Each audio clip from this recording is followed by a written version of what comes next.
No one remembers who detected Earth first. That fact alone would have horrified the Galactic Council if they had known how history would unfold. Across the Orion Spur, across the mapped arms and the unmapped dark between them, billions of listening arrays scanned the universe every moment. Civilizations older than Earth's oceans listened for gravitational distortions, neutrino patterns, exotic radiation signatures, and the subtle mathematics of artificial energy use. The galaxy was loud, always humming with the quiet noise of advanced life. Earth did not hum. Earth screamed. Not in power, not in emissions, but in chaos. It was an unremarkable yellow star, catalogued and ignored for millennia. Sol 3 was marked as a biologically active deathworld, unstable tectonics, violent weather cycles, aggressive biochemistry, extreme axial tilt variance, the kind of place life might arise, but never intelligence worth noting. Deathworlds produced animals. Civilized species evolved on stability. That assumption had held true for over 80,000 years. Until a junior survey analyst in the Volare continuum noticed something wrong. The data didn't match. Earth's electromagnetic leakage was spiking in irrational patterns, bursts of narrowband radio, wide-spectrum noise, sudden silences, then floods again. The emissions weren't elegant, they weren't optimized, they weren't efficient. They were messy. Is this a natural phenomenon? The analyst asked, her crests folding in confusion. The supervising mind cluster ran the data through 17 predictive models. All failed. Finally, reluctantly, it flagged the signal with a classification rarely used. The tag should have ended there. The galaxy had seen thousands of such worlds. Stone Age intelligence, radio flickers. A few centuries later, they would burn themselves out or stabilize into irrelevance. Earth, however, refused to behave. Within 50 cycles, Earth's signal density increased by an order of magnitude. They leaked everything. Entertainment broadcasts, military radar sweeps, weather satellites screaming data into space, crude propulsion signatures from chemical rockets punching out of the gravity well like angry sparks, nuclear detonations, intentional ones that sent shockwaves through spacetime detectable light-years away. That alone caused unease. No species used nuclear weapons during its infancy and survived long enough to reach space. That was a near-universal law. Yet Earth persisted. Worse, the signals carried emotion. Alien analysts struggled to describe it. The broadcasts were filled with conflict, laughter, grief, art, violence, curiosity, despair, and hope, sometimes all within a single transmission. The galaxy was used to order. Earth was noise. And the noise was accelerating. The council debated classification. Observation only, the elder races insisted. Deathworld intelligence is volatile. Quarantine, others urged, they will destroy themselves. Erase the data and move on, suggested the machine consensus, statistical irrelevance. Then came the moment that changed everything. A human transmission reached the Perseus Relay, one of the oldest passive listening stations in the galaxy. It wasn't powerful, it wasn't targeted. It was accidental. A radar pulse bounced off the ionosphere at just the wrong angle, threaded through a gravitational lens, and arrived at the relay with barely enough coherence to decode. But decode it they did.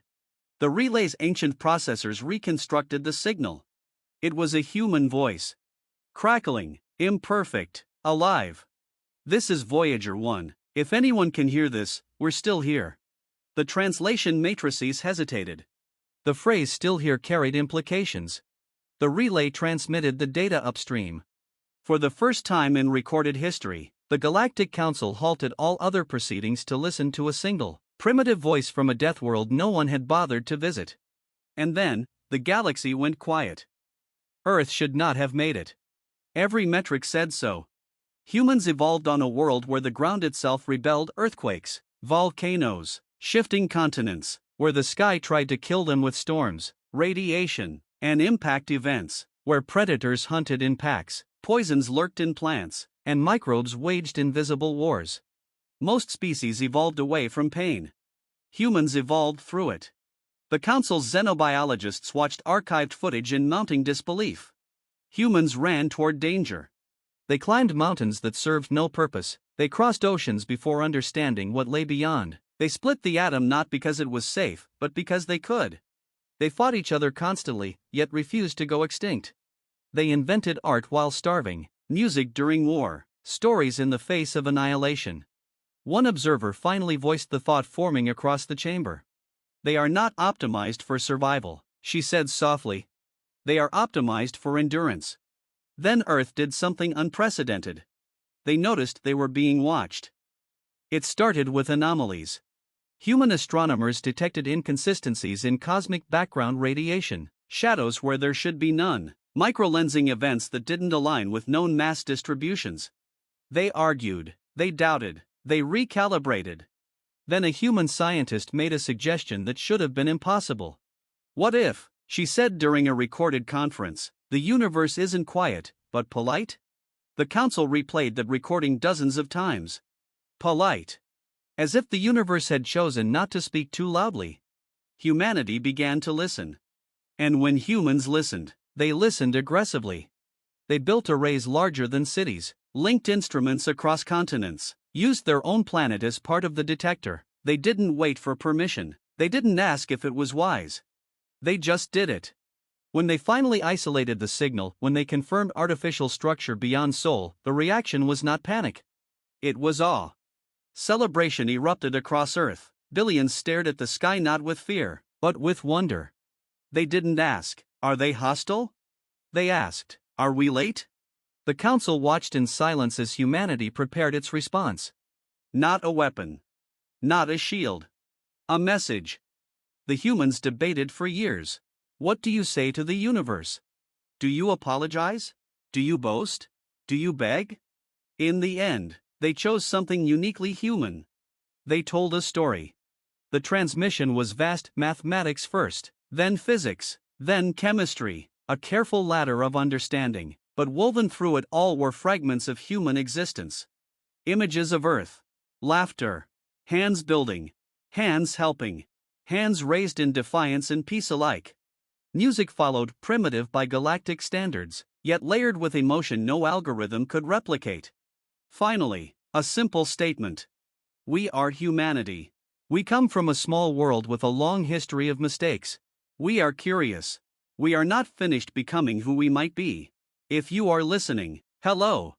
The transmission expanded outward at light speed. The council received it in stunned silence. No threats. No submission. No demands. Just, hello. For the first time since the rise of the elder civilizations, no one knew how to respond. Not all awe is admiration. Some of it is fear that refuses to speak its name. Strategists ran projections. A species that weaponized nuclear forces before leaving its home system. A species that survived internal division that would have shattered others. A species that advanced technologically without first achieving planetary unity. And yet, they endured. Humans did not evolve under a single philosophy. They evolved under conflict. They learned by breaking things. They adapted by failing. They advanced by asking what if, even when the answer was dangerous. One ancient delegate finally summarized the unspoken truth. If they ever unite, he said, nothing in this galaxy will stop them. The room did not argue. But something else troubled them more. Humans weren't trying to conquer. They were trying to understand. And history had taught the galaxy that curious species were the most dangerous of all.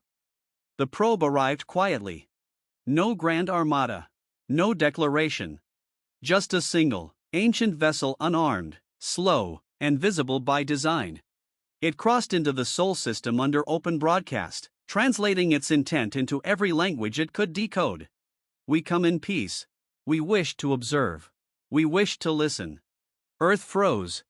Then it erupted. Military forces mobilized but held. Scientists pleaded for restraint. Civilians watched the sky in stunned silence as the alien craft took orbit beyond the moon. The council expected fear. They got restraint. Humanity did not fire. They waited.